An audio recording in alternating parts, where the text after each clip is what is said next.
Silong KGP ten hun chep takara zai pol an ron nei thei thin hi chu angai lut om thei khop mai an zai thiamin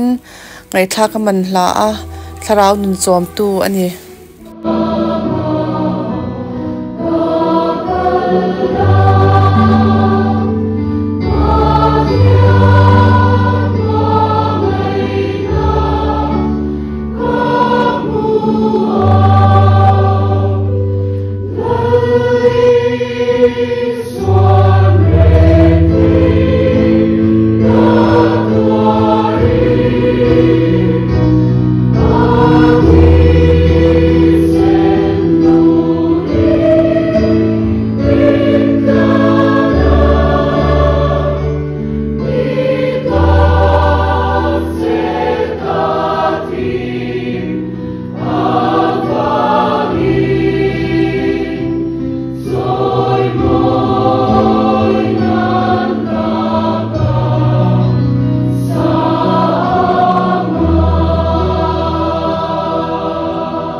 thing veng ko shanin fen pui zan program an man zo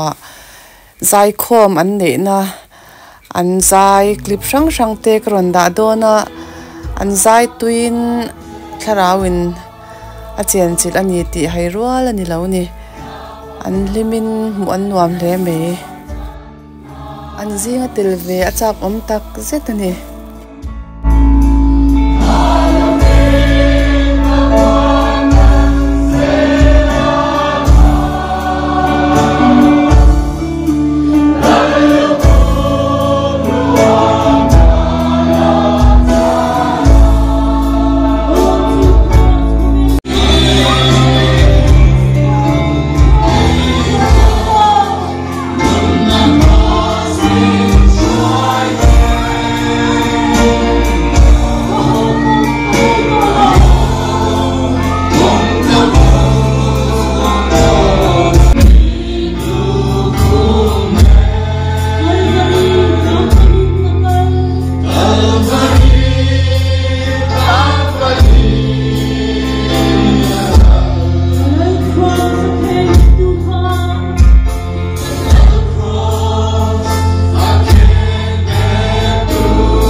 ti zong kha tun tumata na kan thlir theite chu lo ni le ta a